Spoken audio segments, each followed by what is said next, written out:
Today we celebrate the 12th Sunday in Ordinary Time.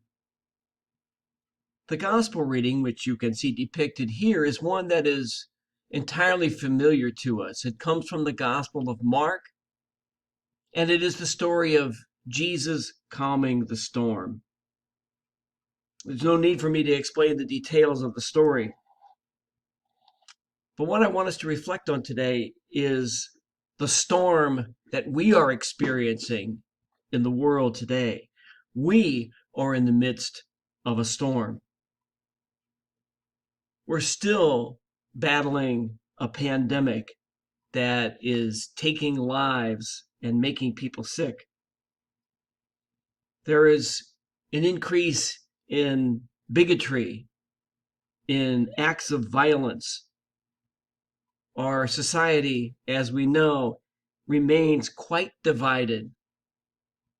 And in some instances, we don't even deal with the same set of facts.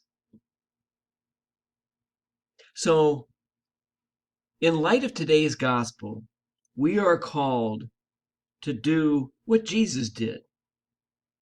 We are called to do what we can to calm the storms that face us. We're called to do what we can to help bring the pandemic to an end. We're called to face the bigotry and prejudice in our own hearts. We're called to refrain from acts of violence, whether they be verbal or physical. We're called to build unity rather than division. And we're called to dig to find the truth. As we do this, we, as the disciples in today's gospel,